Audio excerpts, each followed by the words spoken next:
안녕하세요. 오늘의 사연입니다. 구독과 좋아요 한 번씩 부탁드릴게요. 바로 사연 시작하겠습니다. 저는 32살이고 이름은 김인희입니다. 27살에 정태선이라는 남자와 결혼했어요. 남편이 일하는 회사는 작은 회사로 월급도 적고 보너스도 쥐꼬리만 했지만 저도 일을 해서 두 사람의 월급으로 그럭저럭 지내고 있었어요. 그리고 2년 후 아들 대한이가 태어났고 가난하지만 행복한 나날을 보냈어요. 저는 육아를 위해 일을 그만두면서 점점 살림살이가 어려워졌고 남편은 퇴근 후 도로공사 아르바이트를 시작했어요. 저는 남편의 몸이 걱정되었어요. 여보, 우리를 위해서 일해주는 건 정말 고마운데 몸은 괜찮아? 남편은 웃으며 팔에 힘을 주며 말했어요. 괜찮아. 어렸을 때부터 한 번도 아픈 적 없어. 게다가 계속 유도하면서 몸을 단련했으니까 이 정도는 괜찮아. 확실히 남편의 몸은 근육질의 겉으로 보기에는 격투기 선수처럼 보였어요. 하지만 너무 무리하지는 마. 아이, 참. 알겠어, 명심할게. 남편은 웃으며 그렇게 말했어요. 그렇게 말하던 남편은 다음 달 과로로 인한 심근경색으로 도로공사 현장에서 쓰러져 순식간에 하늘나라로 떠나고 말았어요. 남겨진 저와 아들은 고인이 된 남편 옆에서 망연자실하고 있었어요. 그때 남편의 회사 관계자로 보이는 남자가 제게 말을 걸었어요. 저는 남편분 회사와 거래하고 있는 이영철이라는 사람입니다. 그렇게 말하면서 그 남자는 명함을 내밀었고 저는 명함을 받았어요. 명함에는 유명 회사의 이름이 인쇄되어 있었어요. 제가 명함을 주머니에 집어넣는 동시에 이렇게 말했어요. 앞으로 많이 힘드시겠어요. 생활에 여유는 좀 있으세요? 아니요. 아직 앞날을 생각할 여유조차 없어요. 다만 당분간은 어머니가 아이를 돌봐주실 텐데 부모님은 멀리 떨어져 계시고 아버지는 간병이 필요한 상태라 어머니가 오래 돌봐주실 수 없으세요.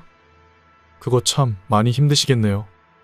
그럼 제가 아는 사람이 많으니 두 사람에게 도움이 될 수 있도록 해보겠습니다. 네, 고맙습니다. 이때 저는 아직 남편이 떠난 충격으로 냉정하게 생각할 겨를이 없었기 때문에 낯선 사람의 친절에 별 생각이 없었어요. 그리고 그것이 저와 아들의 불행의 시작이었어요. 장례식은 시부모님과 어머니의 도움으로 무사히 끝났지만 저는 매우 초췌했어요. 어머니가 아들을 봐주셨는데 어머니도 연세가 많으셔서 많이 피곤해 보이셨어요. 엄마, 괜찮아? 괜찮아. 그보다 나는 너랑 손주가 계속 걱정이네. 어머니는 그렇게 말하며 눈물을 흘리셨어요. 저는 어머니를 슬프게 하지 않기 위해 억지로 웃으며 말했어요. 괜찮아. 여기 어린이집도 있고 하니까 다시 일할 수 있을 거야. 편부모로도 어떻게든 잘 살아가는 사람들이 많으니까. 그렇다면 다행이긴 한데. 그런 이야기를 하고 있을 때 아직 남아있던 영철 씨가 우리에게 와서 어머니에게 말했어요. 이니 씨 어머님이시군요. 어머니는 갑자기 낯선 사람이 말을 걸어와서 약간은 경계하며 말했어요. 오늘 고맙습니다. 그리고 영철 씨는 자신을 어머니에게 소개한 후 저에게 말한 것과 똑같은 말을 어머니에게 했어요. 그때 마침 안방에서 자고 있던 아들의 울음소리가 들려와 저는 그곳으로 가 아들을 달랬어요. 남편의 장례식이 끝난 지 2주 정도 지나고 매일 밤 베개를 적시던 것이 겨우 줄어들어 없어졌어요. 그리고 저는 예전에 다니던 직장에 복귀할 수 있었어요. 어머니는 이제 아버지 곁으로 돌아가야 한다고 하셔서 저는 어린이집을 알아봤지만 집 근처에는 마땅한 곳이 없었어요. 그러던 중 퇴근한 영철 씨가 갑자기 우리 집에 찾아와서 이렇게 말했어요. 이니 씨에게 하고 싶은 말이 있는데요. 잠시 밖에서 차 한잔하지 않으실래요? 죄송한데 어머니가 아들을 보고 계셔서 외출할 수 없어요. 괜찮으시면 들어오세요. 제가 그렇게 말하자 영철 씨는 집으로 들어왔어요. 아이를 맡길 곳은 정하셨나요? 아니요. 찾고 있지만 마땅치가 않네요. 제 친누나가 유치원에서 일했었는데 결혼은 했는데 아이를 낳지 못해서 전업주부로 지내고 있어요. 얼마 전에 이니 씨 사정을 이야기했더니 자기가 돌봐주겠다고 하더라고요. 게다가 이니 씨 직장이랑도 가까워서 괜찮은 것 같아요. 저는 영철 씨에게 그 말을 듣고 기뻤지만 한편으로는 무서웠어요.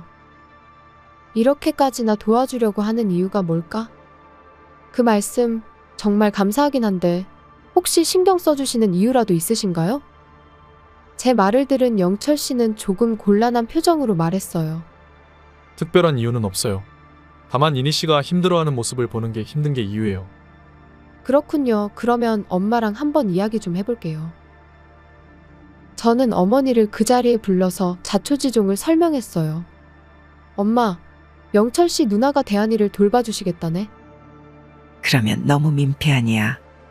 애 보는 게 여간 힘든 게 아닌데. 괜찮아요. 누나는 임신은 못해도 아기를 정말 좋아해요. 그래서 누나가 오히려 더 기대하고 있어요. 아, 그래요. 그렇다면 뭐. 엄마, 영철 씨가 이렇게까지 신경 써주시니 이렇게 하는 걸로 할게요. 그리고 돌봄비도 드리도록 할게요. 그렇게 해주시면 감사하죠. 그럼 모레 일요일에 누나를 데리고 올 테니 아드님을 만나게 해주실 수 있을까요? 물론이죠. 그리고 일요일이 되어 영철 씨의 누나가 왔고 아들과 만남을 갖게 되었어요. 아들은 영철 씨 누나에게 안겨서 울지 않고 싱글벙글 웃었고 영철 씨 누나도 매우 행복해 보였어요.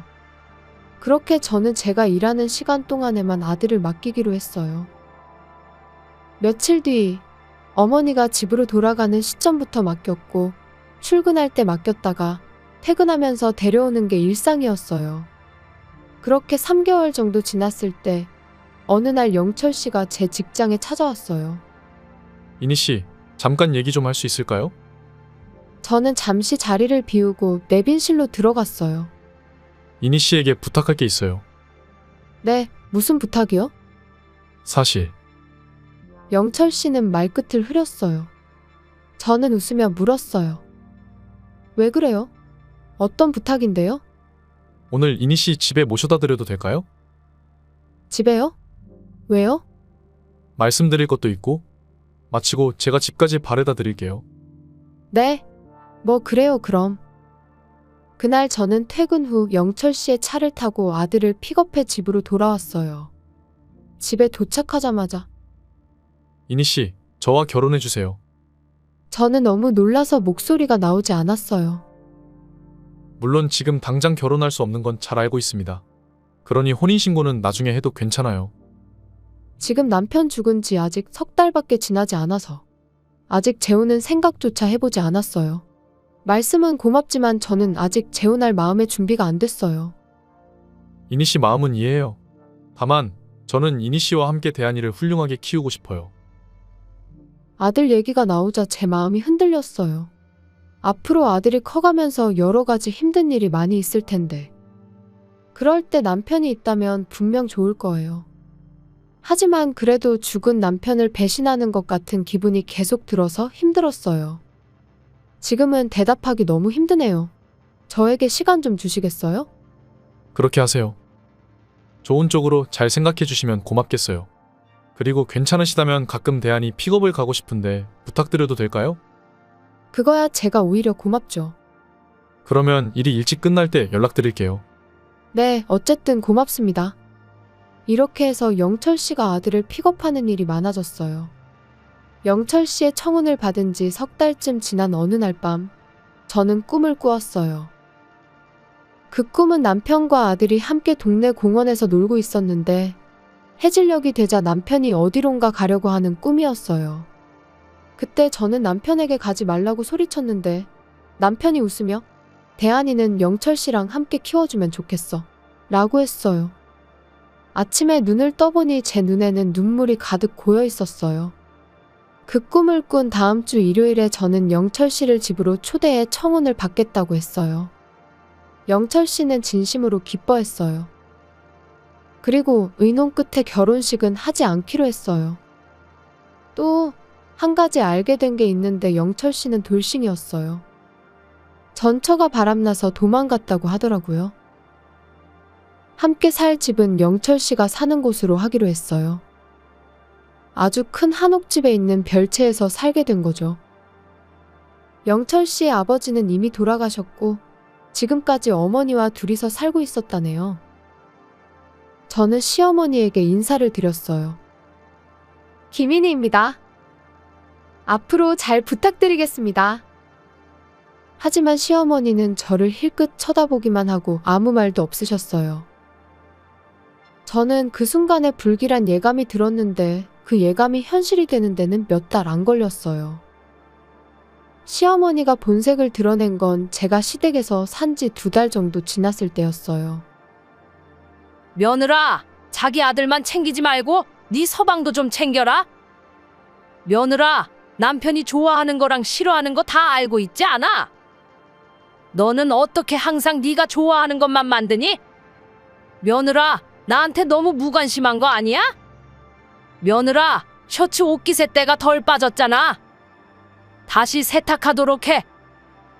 이런 식으로 잔소리를 하셨고 쓰레기 하나, 머리카락 하나라도 떨어진 게 보이면 또 입을 여셨어요. 그런 시어머니를 보며 남편의 전처는 바람난 게 아니라 시어머니를 피해 도망친 게 아닌가 하는 생각이 들 정도였어요. 결혼한 지 반년쯤 지났을 때 저는 임신을 했어요. 시어머니는 제 임신 사실을 알고 기뻐하는 게 아니라 노골적으로 싫은 표정을 지었어요. 임신했다고? 정말로 우리 아들의 애가 맞는 거지? 혹시나 해서 묻는 거야. 저는 시어머니의 말을 듣고 깜짝 놀랐지만 몇 초 후 화가 치밀었어요. 어머님, 어떻게 그런 말을 하실 수가 있으세요? 방금 말씀하신 거 사과받아야겠어요. 지금 사과하세요. 어머, 뭐라고? 나는 단지 우리 아들이 걱정돼서 그런 거잖아. 그런 것도 이해 못해? 건방지게 어디서 시어머니한테 훈계질이야. 저는 제가 건방진 것 같지 않은데요. 어머님이 먼저 절 의심하셨잖아요. 그런 말은 모욕적인 거 모르세요? 뭘 그 정도 가지고 모욕이니 뭐니 호들갑이야. 내가 임신했을 때는 그런 말수도 없이 들었어. 그렇다고 해서 내가 너처럼 눈 부릅뜨고 대든 줄 알아? 며느리면 며느리답게 행동해야지. 저는 시어머니와 말싸움하는 게 얼마나 쓸데없는 일인지 깨달았어요. 알겠습니다. 며느리답게 행동하라는 거죠. 앞으로 명심해서 행동하도록 할게요. 제가 어쩔 수 없이 그렇게 말하자 시어머니는 빙긋 웃으며 말했어요. 그래, 그래야지. 우리 집에 시집 왔으면 내 말을 잘 들어야지. 저는 이 집에 온 게 잘못되었을지도 모른다는 생각이 들기 시작했어요. 그날 밤 남편이 퇴근하고 오자 시어머니는 바로 남편을 불러 안방으로 데려갔고 30분쯤 후에 남편이 잔뜩 인상을 쓰고 저에게 말했어요. 당신 엄마한테 무슨 말 한 거야? 엄마가 울고 있잖아. 저는 남편의 말에 깜짝 놀랐어요. 오늘 시어머니에게 이런저런 말을 듣고 울고 싶었던 건 저였는데 말이죠. 어머님이 나한테 다른 남자가 있는 게 아니냐는 식으로 말했어. 그래서 그렇게 말씀하신 거 사과해달라고 했지. 이건 누가 봐도 이런 말을 한 게 문제 아니야? 이봐 당신 괜한 트집 잡지 마. 엄마가 악의 없이 말한 건데 그냥 웃어넘겨도 되는 거잖아. 남편의 이야기를 듣고 있던 저는 뭔가 남편이 달라졌다는 느낌을 받았어요. 예전과 같은 신사다움이 없어졌다고나 할까. 도대체 그걸 어떻게 웃어넘겨? 지금 내 잘못이라는 거야? 남편은 제 말을 듣고 점점 더 화를 내기 시작했어요. 너는 그 정도 참을성도 없어? 참을성을 논하기 전에 말해도 되는 것과 말하면 안 되는 게 있는 거야. 제가 그렇게 말하자 남편은 아무 말도 하지 않고 안채로 가버렸고 저는 아들을 안고 계속 남편을 기다렸지만 돌아오지 않았어요. 다음 날 아침 제가 아들을 맡기러 가는 시간에 남편이 돌아와서 차갑게 말했어요. 가자. 저는 남편이 변했다고 확신했어요. 그로부터 2주일이 지난 어느 날 밤이에요. 다음 주부터는 너가 대한이를 데려다주고 데리고 와. 귀에 못이 박히도록 들었어요. 저는 운전면허는 있지만 장롱면허였기에 신우집으로 운전할 자신이 없었어요. 나 진짜 운전 못해. 장롱 면허라니깐. 면허 딸 때 운전해봤잖아. 그거면 충분해. 내가 일 때문에 빨리 집을 나가야 하니까 앞으로 너가 해야 해. 운전은 주말에 연습시켜줄게. 그 말에 저는 아무 말도 할 수 없었어요. 그리고 주말 이틀 동안 저는 동네에 있는 사용하지 않는 넓은 주차장에서 열심히 연습했어요. 남편은 일이 있다며 알려주는 게 없었어요. 월요일이 돼서 저는 아들을 조수석 카시트에 태우고 출발했어요. 겁먹고 운전하느라 늦게 도착했지만 그래도 신우 집에 도착할 수 있었어요. 오늘은 좀 늦었네. 그게 오늘부터 제가 운전하게 돼서 늦었어요. 제가 그렇게 말하자 신우가 중얼거렸어요.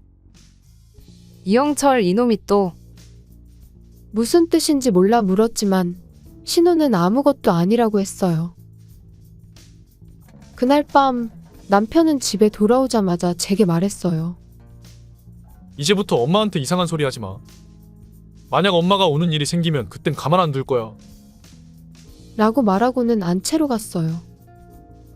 저는 저녁을 준비해놓고 남편을 기다렸지만 돌아오지 않아 안채로 가보니 시어머니와 남편이 즐겁게 저녁을 먹고 있었어요. 저는 다시 별채로 돌아왔고 아들과 둘이서 저녁을 먹었어요. 그 후로는 남편과 거의 말을 섞지 않았고 남편은 자연스레 안채에서 시어머니와 밥을 먹었어요. 제가 단 한 번 시어머니에게 반항한 걸로 남편은 완전히 다른 사람이 된 거죠. 그로부터 2달이 지났을 때 뱃속에 아이가 태어났어요. 남자아이였고 시어머니가 이름을 지어주었어요. 저는 따로 생각해뒀던 이름이 있었지만 일방적으로 정해졌어요. 출산 후 어느 일요일에 남편의 모습이 보이지 않아 안채로 가보니 남편과 시어머니가 둘이서 나란히 앉아 TV를 보고 있었어요. 저는 두 아들을 돌보느라 너무 바빴기에 남편에게 말했어요. 여보, TV 볼 거면 별채로 와서 애들 좀 봐주면서 TV 보면 안 될까? 제가 한 말에 두 사람이 득달같이 달려들었어요. 뭐야, 시끄럽게. 모처럼 둘이서 TV 보고 있는데. 그러게. 좀 나가줄래? 뭘 물어요? 그냥 나가라고 하면 되죠. 야, 지금 당장 애들 데리고 나가. 저는 무슨 뜻인지 몰랐어요. 뭐? 그러니까 너희들 별채에서 나가라고. 나가라는 말 몰라? 저는 갑자기 남편한테 나가라는 말을 듣고 깜짝 놀랐어요. 여보, 왜 그래? 왜 우리 보고 나가라고 하는 거야? 왜? 지금 내 소중한 엄마를 화나게 했잖아. 그게 무슨 말이야? 나랑 애들은 안중에도 없어? 거참 말 많네. 그런 거 따지지 말고 뒷마당에 허름한 쪽방 하나 있으니까 거기서 살아. 남편이 그렇게 말하자 시어머니는 저를 경멸하는 눈빛으로 말했어요. 이번 여자도 어째 잘못 고른 것 같다. 전처도 잘못 골랐는데 운이 왜 그렇게 없어? 그 시어머니의 말에 저는 남편의 전처가 두 사람의 괴롭힘에 도망친 게 확실해 보였어요. 저는 제 처지를 한탄하며 죽은 남편을 생각했어요. 그러자 어느새 제 눈에서 눈물이 쏟아졌고 이를 본 시어머니가 말했어요. 어머머, 눈물 흘리는 거야? 그런 싸구려 연기에 속지 않으니까 당장 짐 싸서 나가. 저는 울면서 일어났고 두 아이를 데리고 쪽방으로 들어갔어요. 저는 울면서 두 아이에게 말했어요. 이런 더러운 곳에서 미안해. 하지만 언젠가는 꼭 복수할 거야. 그때까지만 참아줘. 애들이 제 말에 고개를 끄덕이는 것 같았어요. 그때부터 저와 애들은 쪽방에서 살게 되었어요. 두 아이를 신우에게 맡기고 일하러 가는 게 일상이었어요. 어느 날 신우가 말했어요. 요즘은 영철이랑 같이 안 와? 무슨 일 있는 거야? 제가 계속 운전해서 형님 집으로 다녀야 해요. 제가 그렇게 말하자 신우는 뭔가 깨달은 듯한 표정을 지었어요. 혹시 뒷마당에 있는 쪽방에 들어갔어? 아니, 그걸 어떻게 아세요? 영철이가 워낙에 엄마를 아끼고 사랑해. 그래서 전처가 조금이라도 엄마한테 거슬리는 말을 하면 쥐잡듯이 잡았거든. 나중엔 전처한테도 촉방에 들어가라고 했고 전처는 도망간 거지. 역시나 그랬네요. 나는 옳게 편이니까 걱정하지 마. 필요한 거 있으면 말해. 저는 신우가 제 편이라 너무 든든했어요. 그런데 그때부터 시어머니는 매일같이 음식물 쓰레기를 쪽방 앞에 버리기 시작했어요. 저는 어쩔 수 없이 그 음식물 쓰레기를 치워야 했어요. 어느 날 아침, 시어머니가 여느 때처럼 음식물 쓰레기 한 봉지를 놓고 갔어요. 저는 버리려고 들었더니 이상하게 너무 무거워서 속을 들여다보니 봉투가 들어있었어요. 뭔가 싶어 조심스레 봉투를 열었더니 거기에는 5만원짜리 50묶음이 들어있는데 무려 2억 5천만 원이나 되는 거금이었어요. 저는 그 돈을 손에 쥐자마자 다시 쪽방으로 돌아와 급히 짐을 가방에 싸고 애들을 택시에 태우고 집을 나섰어요. 물론 2억 5천만 원과 함께 말이죠. 저는 기차역으로 향했고 친정집에 도착한 것은 저녁이 다 되어서였어요. 친정집에 도착한 후 폰을 보니 시어머니와 남편에게 100통이 넘는 부재중이 남아있었어요. 어머니는 제 얼굴을 보고 깜짝 놀라며 말했어요. 이니야, 갑자기 무슨 일이야? 연락도 없이 갑자기 오다니?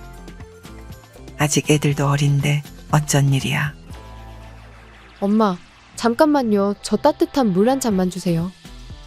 그 후에 다 말해줄게요. 저는 애들을 재우고 한숨 돌린 후 지금까지의 경위를 들려줬어요. 어머니는 눈을 동그랗게 뜨고 물었어요. 그러면 지금 그 돈을 가져왔니? 저는 가방에서 돈을 꺼내서 보여드렸어요. 그리고 저는 5만원권 뭉치를 테이블 위에 올려놓았는데 그때 뭉치 속에서 종이 한 장이 보였어요. 그 종이를 꺼내서 펼쳐보니 남편의 회사 매출 서류였어요. 그러면 혹시 사위가 회사 돈을 횡령한 거야? 아마도 그런 것 같은데. 이거 엄청난데. 이니야, 이제 어떻게 할 거야? 엄마 생각은 어때? 어떻게 할까? 그때였어요. 누군가 초인종을 눌렀고 어머니가 인터폰을 누르니 숨을 헐떡이는 남편과 시어머니가 보였어요. 여보, 그 돈 돌려줘. 그 돈은 잠깐만 빌려 쓰려고 한 거라 바로 갚을 거였어. 며느라, 돌려줘. 제가 여기 있다는 걸 어떻게 알았어요? 이 돈들 어떻게 해줄까요? 저는 쓰레기에서 주운 거니까 경찰서로 가져갈 건데. 안 돼, 그러지 마. 왜? 왜 안 되는데? 제가 그렇게 말하자 남편은 입을 다물었어요. 며느라, 아무것도 묻지 말고 그냥 돌려줘. 돌려만 주면 너를 다시 보도록 할게. 그게 무슨 뜻이에요? 지금까지 저를 어떻게 보셨는데요? 그동안 전부 미안해. 앞으로 가족처럼 잘 대해줄게. 그러면 지금까지는 가족으로 생각하지 않았다는 말이네요. 제가 그렇게 말하자 갑자기 시어머니가 무릎을 꿇었어요. 그리고 남편에게도 무릎을 꿇으라고 했고 두 사람은 나란히 무릎을 꿇었어요. 제발, 여보. 처음 만났을 때처럼 잘 챙겨줄 테니까 돈 좀 돌려줘. 저는 남편의 말을 듣고 눈물이 났어요. 전 남편이 갑자기 죽었을 때 저를 챙겨주며 신경 써줬던 게 갑자기 생각났어요. 저는 눈물을 흘리며 말했어요. 좋아. 당신이 그렇게까지 말한다면 돈은 돌려주겠어. 하지만 나는 당신이랑 이혼할 거야. 그리고 위자료도 받아야겠어. 애들은 내가 키울 거고 내 조건 받아줄 수 있겠어? 남편은 괴로워하는 표정을 짓다가 잠시 후 말했어요. 알겠어. 그렇게 하자. 아들아, 정말 괜찮겠어? 위자료도 달라는데? 아씨, 시끄러워요. 제가 알겠다고 하면 그걸로 끝인 거예요. 그 소리를 들은 시어머니는 눈물을 글썽였어요. 아들, 엄마한테 왜 갑자기 차갑게 굴어? 됐고, 엄마는 1층에 가 있어요. 남편이 그렇게 말하자 시어머니는 울면서 1층으로 내려갔어요. 어머님 혼자 보내도 돼? 따라가야 하는 거 아니야? 신경 쓰지 말고 돈부터 돌려줘. 알겠어. 일단 아까 한 약속 종이에 써서 사인해서 우유통으로 넣어줘. 나중에 그런 말 한 적 없다고 할 것 같으니까.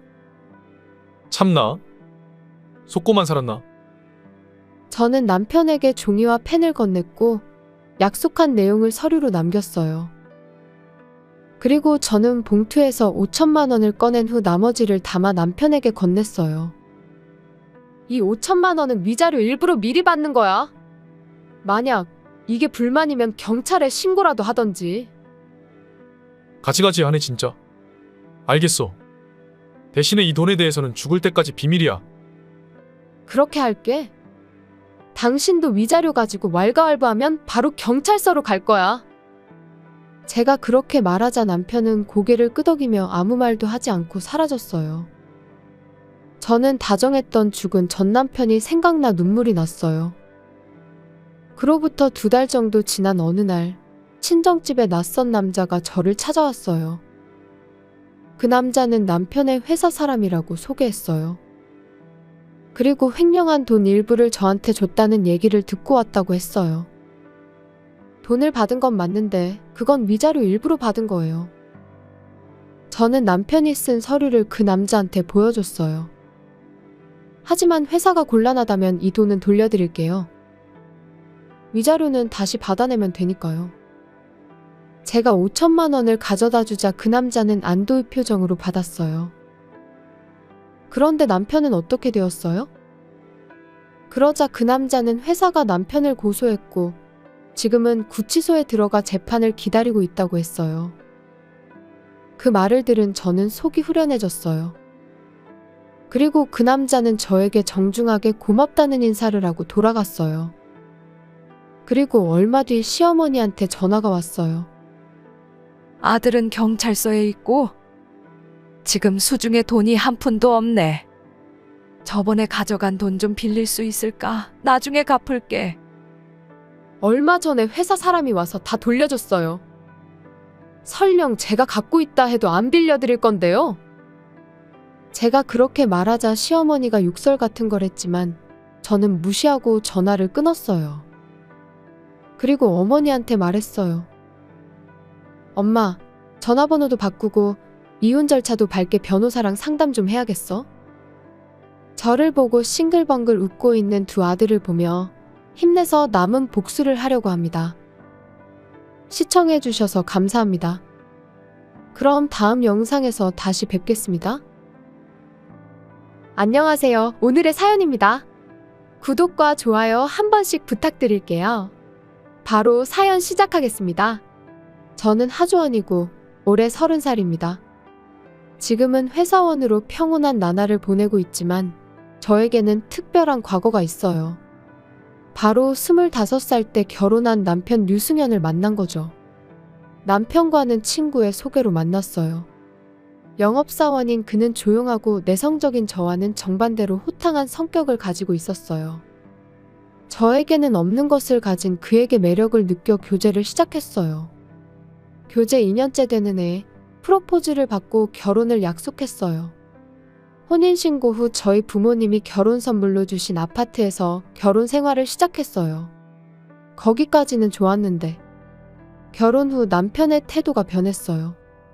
사귀는 동안에는 다정다감하고 선물도 자주 해줬던 남편이에요. 하지만 결혼 후에는 그런 습관도 뚝 끊어졌어요. 오히려 맞벌이인데도 불구하고 집안일을 모두 제게 떠넘기기 시작했어요. 빨래는 아무데나 벗어놓고 쓰레기도 버려주지 않고 밥 먹을 때도 아무 말도 하지 않았어요. 집안일은 아무것도 손도 대지 않는 거였죠. 한 달 정도 그와 함께 살다 보니 화가 치민 저는 남편에게 말했어요. 여보, 우리 맞벌이인데 집안일 좀 같이 해줘. 주원아, 우리 결혼한 거 맞지? 맞지? 그건 왜? 결혼하면 집안일은 여자가 하는 거 아니야? 누구나 아는 상식이잖아. 남편의 너무도 당당한 말에 저는 너무 놀랐어요. 그런가? 요즘은 맞벌이 부부면 다들 같이 한다고 하던데. 뭐야? 남편한테 집안일 시키겠다는 거야? 너가 남편 등골 빼먹는 여자야? 등골 빼먹는다니. 그런 말 듣기 싫으면 각자 할 일은 각자가 알아서 잘하자. 그렇게 말하고는 남편은 TV를 보기 시작했어요. 저는 아무 말도 할 수 없었고 집안일을 계속할 수밖에 없었어요. 결혼한 지 1년이 지나고 모든 집안일을 혼자 하는 것에 익숙해졌을 무렵 남편은 일이 바쁘다며 퇴근이 늦어지고 휴일 출근을 반복하기 시작했어요. 언젠가는 2주 동안 제대로 대화도 나누지 않은 적도 있어요. 우연히 남편이 일찍 돌아왔을 때 저는 조심스럽게 남편에게 말을 걸었어요. 여보, 아직도 일이 바빠? 그렇지. 왜? 요즘 거의 자정에 퇴근하는 것 같은데 쉬는 날도 없는 것 같고 이참에 직장을 옮기는 게 낫지 않겠어? 어디서 남편 하는 일에 이래라 저래라 참견이야. 갑자기 고함을 지르는 남편에 놀라 저는 움찔했어요. 아, 미안해. 나는 단지 여보 몸이 걱정돼서. 쓸데없는 소리 하지 말고 네 할 일이나 잘하고 나한테는 신경 쓰지 마. 이후 남편은 한밤중에 집에 돌아와서 자고 다시 집을 나가는 생활 패턴을 반복하였어요. 예전에는 휴일이면 함께 외출하기도 했지만 그마저도 몇 달째 없어요. 이대로 가다가는 남보다 못한 부부 같은데 어떻게 해야지? 그 당시 저는 계속 조바심이 났어요. 곰곰이 생각하다 한 가지를 떠올렸어요. 남편의 귀가를 기다렸다가 바로 말했어요. 여보, 이번 연휴에 우리 결혼기념일인 거 알아? 그래, 몰랐어. 넥타이를 풀며 귀찮다는 듯이 대답했는데 저는 망설임 없이 제안했어요. 그날 약속 잡지 말고 비워둬. 우리 오랜만에 여행 가자. 여행? 괜찮지? 여행 일정이랑 비용은 내가 다 준비할게. 그러니까 제발 여행 가자. 남편은 잠시 생각에 잠긴 듯이 고개를 끄덕이며 말했어요. 그래, 알겠어. 그렇게 하자. 오케이. 좋아, 내가 다 준비할 테니까 걱정하지 마. 이렇게 해서 저와 남편은 결혼기념일에 여행을 떠나게 되었어요. 이 여행으로 희미해진 부부애를 되찾을 수 있다면 그런 생각으로 저는 꼼꼼하게 조사를 하고 여행 계획을 세웠어요. 그리고 몇 주 후 여행 당일 전날 출근한 남편은 집에 돌아오지 않았어요. 출발 예정은 아침 10시. 그 시간이 점점 다가오고 있었어요. 저는 점점 초조해졌고 몇 번이나 남편에게 전화를 걸었지만 연결이 되지 않았어요. 점심 무렵 드디어 남편에게서 전화가 걸려왔어요. 여보세요? 오늘 여행 가기로 했잖아. 지금 어디야? 미안해. 일이 좀 많이 바빠서. 체크인 시간도 있고 이제 출발해야 하는데. 그럼 먼저 가서 체크인 해줄래? 나는 나중에 바로 거기로 갈게. 알겠어. 그럼 바로 와야 해. 간다고 몇 번을 말해. 그냥 혼자 먼저 가. 남편은 신경질적으로 전화를 끊었고 저는 멍하니 서 있었어요. 체크인 시간이 다가오고 있고 당장 나가야 했어요. 남편과 함께 체크인하고 싶었고 함께 근처의 관광도 갈 계획이었는데 그런 생각을 하면서도 저는 혼자 출발했어요. 숙소에 체크인할 때 혼자인 저를 이상하게 쳐다봤어요. 2명이 예약했으니 당연한 걸 거예요. 남편은 나중에 올 거라고 말하고 방을 안내받았어요. 창밖을 보니 비가 내리는데 마치 제 마음속을 보는 것 같은 기분이 들었어요. 한동안 저는 밖에 나가지 않고 남편이 오길 기다렸어요. 하지만 1시간이 지나도 2시간이 지나도 남편은 나타나지 않았어요. 그리고 전화도 받지 않았어요. 이대로라면 예약해놓은 레스토랑 시간이 넘어갈지도 몰라요. 몇 번이나 남편에게 전화를 걸었지만 전혀 받지 않았어요. 결국 저는 부끄러움을 무릅쓰고 1인분으로 만들어 달라고 부탁해서 혼자 먹었어요. 분위기 좋고 정말 맛있는 곳에 예약한 거였는데 혼자 먹으니 뭘 먹어도 맛있지가 않았어요. 눈물이 몇 번이고 흘렀어요. 결혼기념 축하 케이크는 어떻게 하냐는 직원의 물음에 저는 버리라는 말밖에 할 수 없었어요. 그날 저는 여행까지 와서 혼자 잠들었어요. 다음 날은 관광하는 게 일정이었는데 모두 취소하고 서둘러 집으로 돌아왔어요. 그때만 해도 남편에게 무슨 일이 생긴 게 아닐까 그런 생각을 하고 있었어요. 여보, 혹시 집에 있어? 집 안으로 들어갔지만 정막만 누르고 고요했어요. 짐을 내려놓고 식탁을 보니 거기엔 무언가가 놓여 있었어요. 그것은 남편의 사인이 되어 있는 이혼신고서와 결혼반지였어요. 이게 뭐야? 도대체 무슨 일이지? 편지 같은 건 없는지 둘러봤지만 아무것도 안 보였어요. 집안을 자세히 살펴보니 남편의 물건은 모두 사라져 있었고 이미 이사를 했다는 걸 알 수 있었어요. 저는 깜짝 놀라 그 자리에 주저앉을 수밖에 없었고 정신을 차린 저는 곧바로 시어머니에게 연락을 취했어요. 자초지종을 설명하자 시어머니가 저보다 더 놀라신 듯 했어요. 연락받은 것도 없고 시댁에 온 적도 없다고 했어요. 연휴가 끝나고 남편의 회사에 전화를 걸었더니 충격적인 이야기를 들었어요. 승현 씨는 저번 달에 퇴사하셨는데요. 네?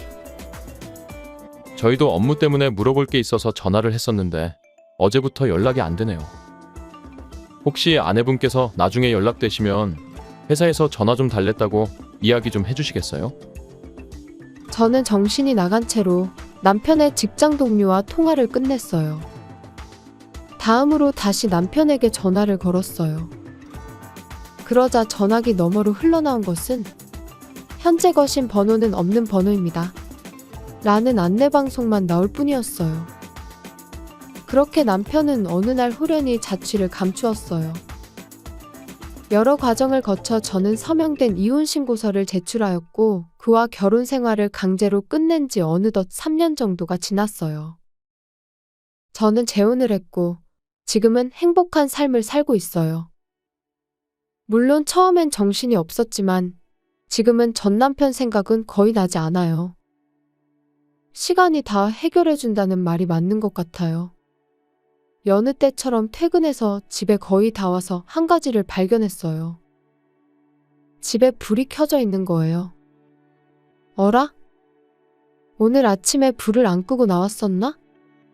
그렇게 생각하며 현관문을 잡았는데 현관문이 열려 있었어요. 게다가 현관문 앞에는 낯선 남자의 낡은 운동화가 놓여 있어요. 순간적으로 긴장이 몰려와 경찰에 전화하려고 핸드폰을 꺼내려는 순간 현관 앞에 낯익은 얼굴이 나타났어요. 어서 와. 주원아. 허! 앞에 있는 건 틀림없이 실종된 전 남편이었어요. 저는 놀라서 입을 쩍 벌어졌어요. 그런 저를 아랑곳하지 않고 남편은 너무 늦게 집에 오네.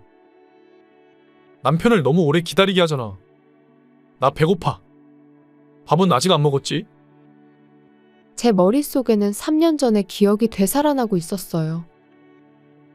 당연하다는 듯이 모든 집안일을 저에게 떠넘기고 이유 없이 소리치고 결국에는 결혼기념일 여행까지 포기하고 사라져버린 전 남편의 모습이 지금 눈앞에 있어요.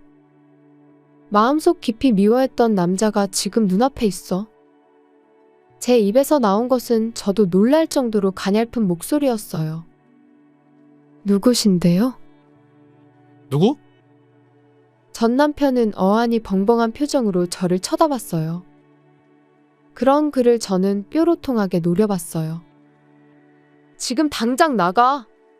경찰 부를 거야. 진정해. 잠깐만. 설마 남편 얼굴을 잊어버린 거 아니지? 전 남편은 기분 나쁜 미소를 지으며 제 쪽으로 다가왔어요. 자세히 보니 3년 전보다 더 뚱뚱해졌고 머리와 수염은 무성하게 자라서 지저분한 외모였어요. 저는 치밀어 오르는 혐오감을 억누르며 말했어요. 가까이 오지 마. 당신이 왜 내 남편이야? 우리 결혼한 사이잖아? 잠깐 안 봤다고 벌써 날 잊어버린 거야? 무슨 소리야? 이미 오래전에 이혼 신고를 했으니까 이제 남이야. 그러자 전 남편은 충격을 받은 듯한 표정을 지었어요. 뭐라고? 왜 그런 짓을 한 거야? 당신이 직접 이혼 신고서 작성해서 두고 갔잖아. 설마 그걸 진심인 줄 알았어? 그걸 왜 제출한 거야? 당황하는 전 남편을 저는 기분 나쁜 눈빛으로 바라봤어요. 왜? 그게 무슨 문제라도 돼? 큰일이네. 나는 이혼할 생각 따위는 전혀 없었어. 뭐? 날 기다려줄 거라고 믿었는데 설마 제출했을 줄이야. 왠지 피해자처럼 말하는 전 남편에게 저는 화가 났어요. 뭐가 기다려줄 줄 알았다는 거야? 3년 전에 모든 걸 버리고 상간녀한테 간 건 당신이잖아. 제가 말하자 전 남편은 또 다시 움찔했어요. 그가 실종된 지 얼마 되지 않았을 때 저는 그를 찾기 위해 흥신소에 조사를 의뢰했었어요. 사라진 지 6개월 후 그를 찾아낸 조사관으로부터 받은 보고는 상상도 할 수 없는 것이었어요. 실종되기 반년 전부터 그는 회사에 파견 나온 직원과 바람을 피우고 있었다는 거예요. 사내에서 알만한 사람들은 다 아는 사이였다고 해요. 결국 바람을 피운 여자와 그는 퇴사하고 둘이서 다른 지역으로 가서 살림을 차렸다네요. 그 말을 들은 저는 미운 정조차도 다 사라졌고 곧바로 이혼 신고서를 제출한 거였죠. 이후 최대한 기억하지 않으려고 억지로 잊고 살고 있었는데 인제 와서 눈앞에 나타나서는 그것도 마음대로 집에 들어올 줄이야. 도어락 비밀번호를 바꾸지 않은 걸 지금에서야 후회하고 있어요. 아니야, 주원아. 전부 오해야. 무슨 오해야? 내가 흥신소에 의뢰해서 증거를 다 모아놨어. 그러니 변명하지 말고 그 여자한테 돌아가. 그건 불가능해. 뭐? 헤어졌어. 그 여자는 나한테 아무것도 아니야. 내가 사랑하는 사람은 여보뿐이야. 전 남편은 한심하게 제 팔에 매달렸어요. 저는 혐오감이 느껴졌어요. 다시 말하는데 난 당신의 아내가 아니야. 이제 생판 남이라니까.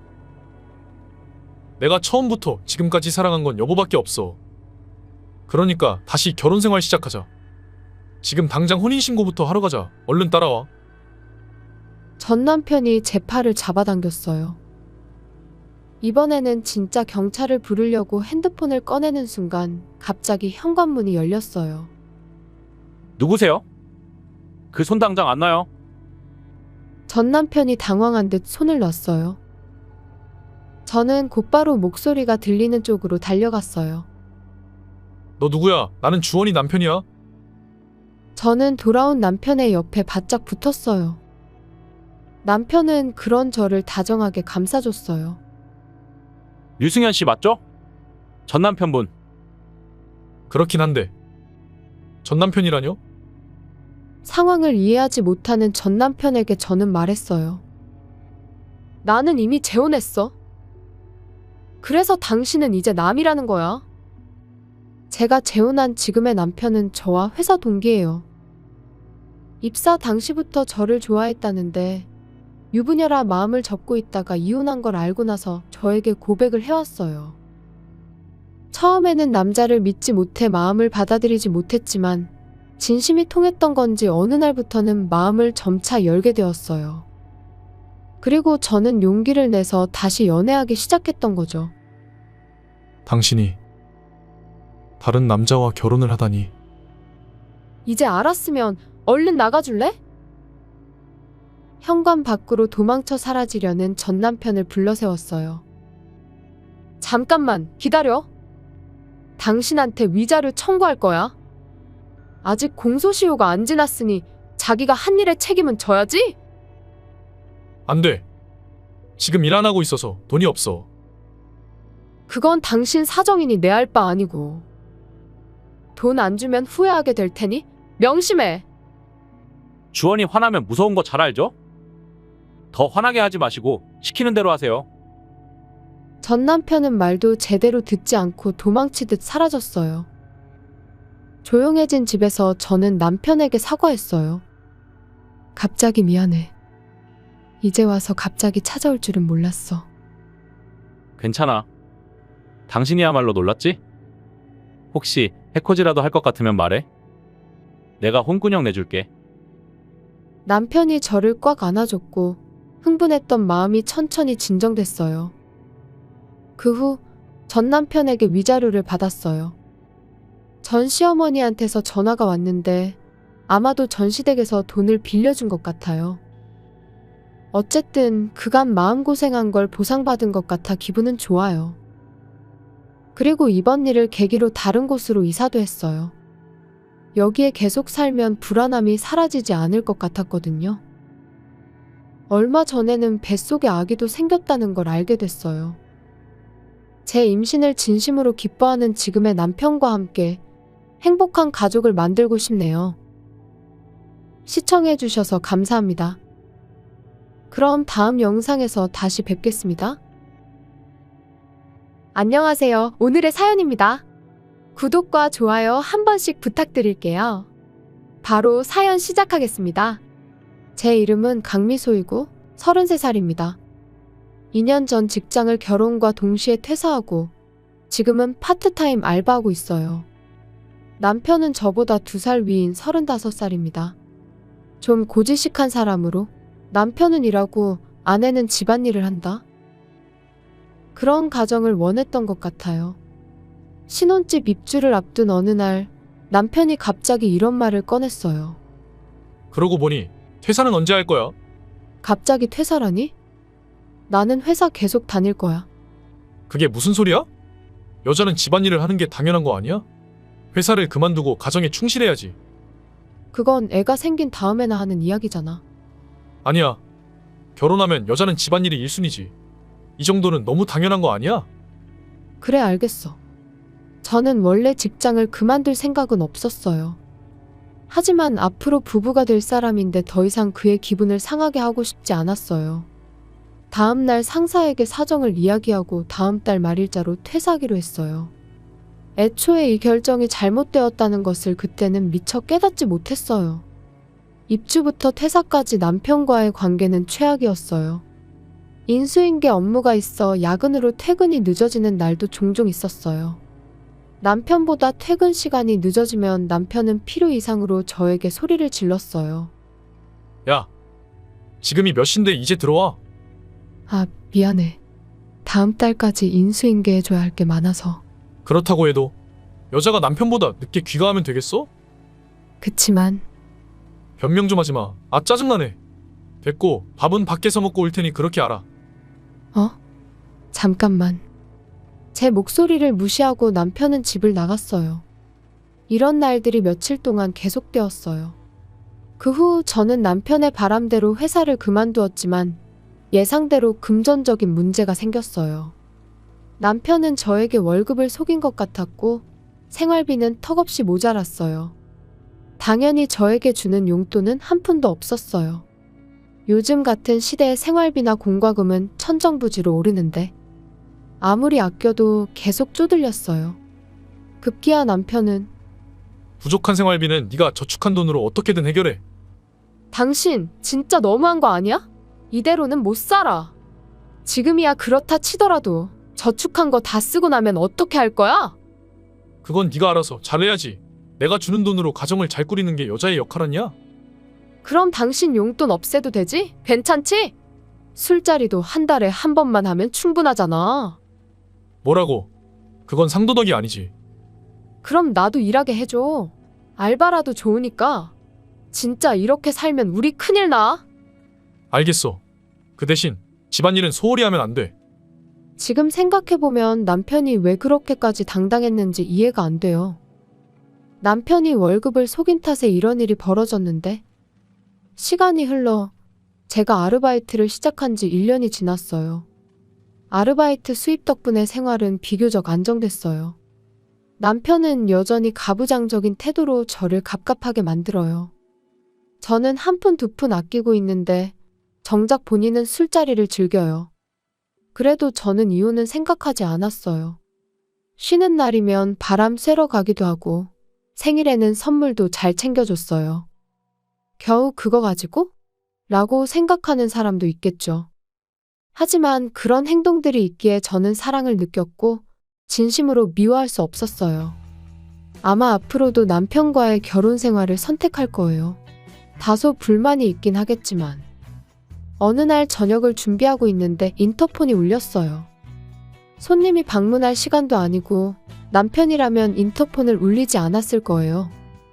의아한 마음에 문을 열어봤더니 신우가 있었어요. 형님? 올케, 오랜만이야. 잘 지냈어? 남편보다 2살 위인 신우를 만나는 건 약 1년 만이었고 쌍둥이 조카들과 함께였어요. 얘들아, 안녕! 이라고 인사를 하자 쌍둥이 조카는 수줍은 듯 신우 뒤에 숨었어요. 일단은 집으로 모셨어요. 쌍둥이는 집안을 돌아다녔고 다칠까봐 시선이 계속 향했어요. 그런데도 신우는 스마트폰 게임에 푹 빠져 있어요. 무슨 일이라도 생길까봐 일단 쌍둥이를 앉히고 어린이용 만화를 틀어줬어요. 쌍둥이가 어느 정도 얌전해졌을 때 저는 신우에게 말을 걸었어요. 형님, 오늘 무슨 일로 오셨어요? 응? 신랑한테 못 들었어? 오늘부터 여기서 살기로 했어. 네? 잠깐만요. 그런 말 전혀 못 들었는데요? 그래? 뭐, 어쨌든 그러기로 했어. 아니, 갑자기 그러시면 곤란해요. 왜? 동생은 나보고 언제든지 와도 괜찮다던데? 저는 한마디도 들은 게 없는데 그러면 아주버님도 나중에 오시는 거예요? 아, 못 들었구나. 나 이혼했어. 네? 이혼이요? 뭐, 그렇게 됐어. 전 남편 빚 때문에. 아주버님이 빚이? 공무원이신 걸로 아는데. 어쨌든 아주버님 빚 때문에 이혼한 건 맞는 것 같았어요. 저는 일단 남편이 돌아오기를 기다리기로 했어요. 제가 모르는 게 있는 것 같으니 우선 남편과 이야기를 해봐야겠다는 생각을 한 거죠. 몇 시간 후 신우는 피곤했던지 2딸과 함께 잠들었고 8시가 넘어서 남편이 퇴근해 왔어요. 여보, 이게 도대체 무슨 일이야? 형님이 우리 집에서 산다니? 나는 그런 얘기는 듣지도 못했어. 내가 말 안 했어? 누나 이혼했잖아. 그건 형님한테 들었어. 내가 말하는 건 왜 우리 집에서 같이 사느냐는 거지. 왜냐면 누나가 도와달라고 했으니까. 가족이니 당연히 도와줘야 하는 거 아니야? 그건 그렇긴 한데 적어도 나한테 먼저 물어봐 줄 수도 있잖아. 왜? 여기 월세 내는 건 난데. 누나가 지금 막 이혼해서 힘들어하니까 옆에서 잘 좀 도와줘. 갑자기 그러면 말 대꾸하지 마. 넌 그냥 내가 시키는 대로 하면 되는 거야. 남편의 큰 소리에 옆방에서 자고 있던 쌍둥이가 울음을 터뜨렸어요. 동시에 잠에서 깬 신우가 귀찮다는 듯이 입을 열었어요. 아, 벌써 일어났구나. 올케, 애들 좀 부탁해. 네? 제가 왜? 큰 소리 나게 해서 애들 깬 거잖아. 왜 신랑을 화나게 만들어? 아니 그래도 말 대꾸 그만하고 빨리 애들이나 다시 재워줘. 신우는 쌍둥이를 재우는 일을 저에게 떠넘기고 남편과 둘이서 저녁을 먹기 시작했어요. 저는 육아를 해본 적이 없어서 그저 토닥토닥 해주는 게 다였어요. 결국 쌍둥이는 1시간 뒤에 잠들었어요. 도중에 남편과 신우에게 센스가 없다는 말을 들었는데 너무 속상했어요. 내가 왜 이런 일을, 이런 생활이 계속 되는 건가? 그로부터 일주일 후 알바를 가려고 준비하고 있을 때 단정하게 차려입은 신우가 저를 쳐다봤어요. 나 오늘 볼일 좀 봐야 하니까 애들 좀 부탁해. 네? 잠깐만요. 저도 지금 나가야 해요. 또 토다네? 궁시렁대지 말고 말 좀 들어. 아니, 갑자기 그러면 어떡해요?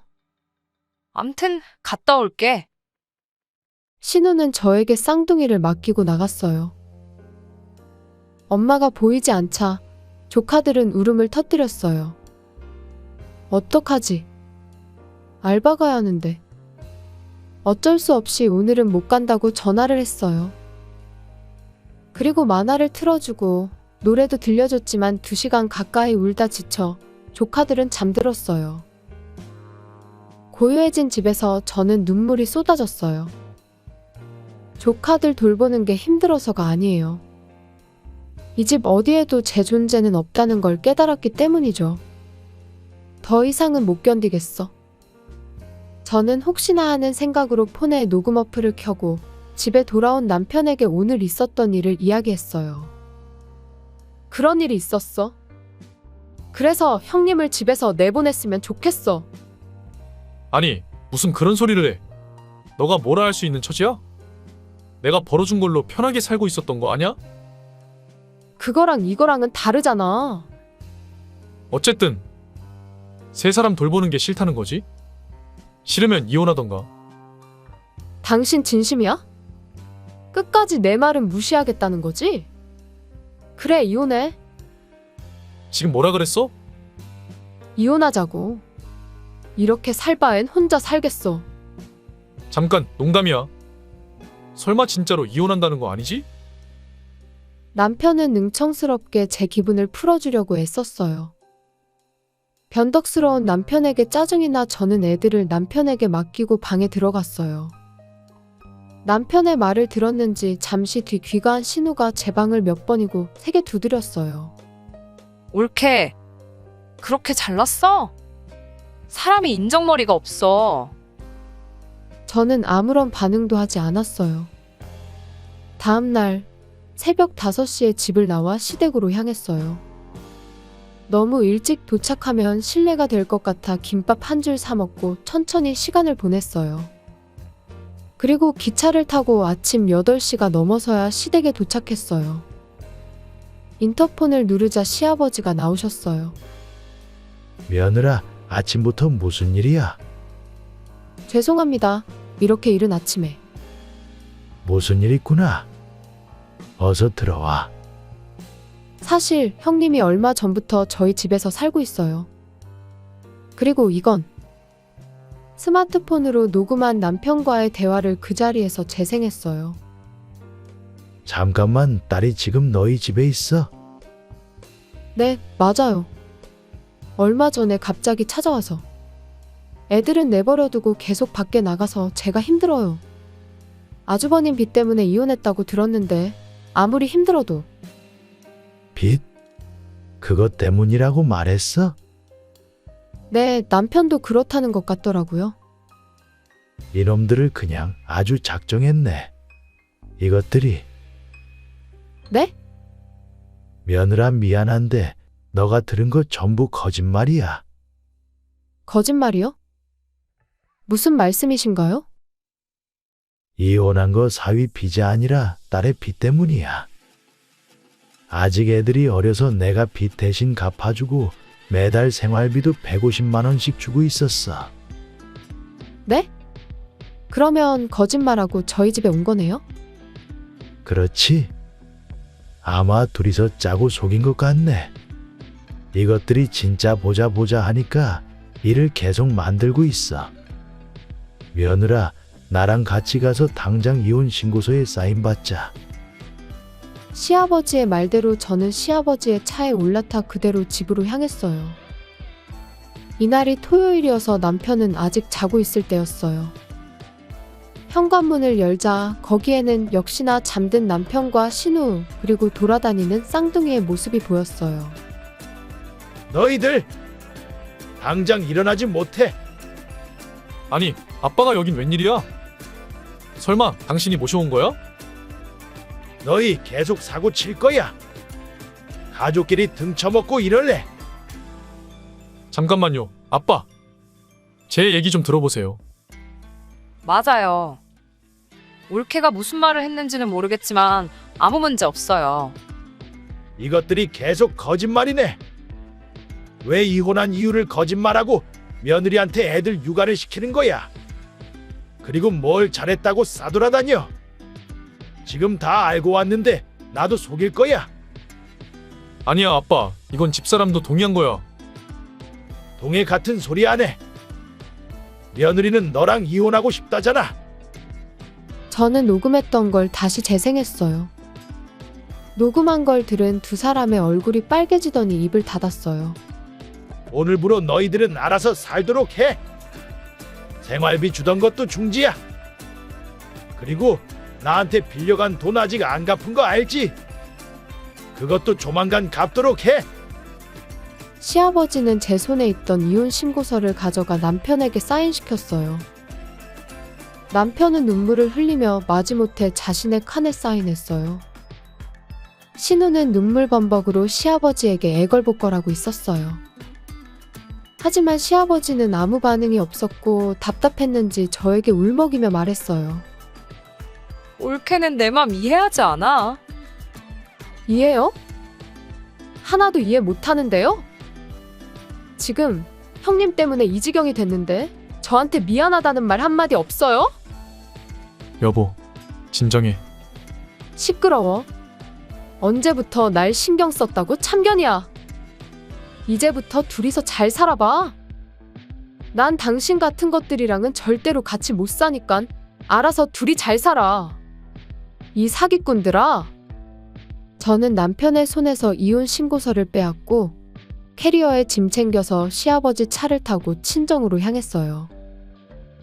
아버님, 그동안 잘해주셨는데 죄송합니다. 아니야, 괜찮아. 오히려 자식 잘못 키운 내가 더 미안하지. 부모님께서는 제가 짐 싸들고 와서 놀라셨지만 시아버지가 설명을 잘 해주셔서 무난히 넘어갔어요. 전 남편과 신우는 생활하기가 힘들었는지 보증금을 빼서 오래된 아파트로 이사했다고 하네요. 꼴의 남매라고 전 남편은 그래도 신우를 버리진 않았나 봐요. 결과적으로 이혼까지 했지만 절대 후회하진 않아요. 앞으로 다시 직장 생활을 하며 더 나은 내일을 위해 열심히 살려고 합니다. 시청해주셔서 감사합니다. 그럼 다음 영상에서 다시 뵙겠습니다.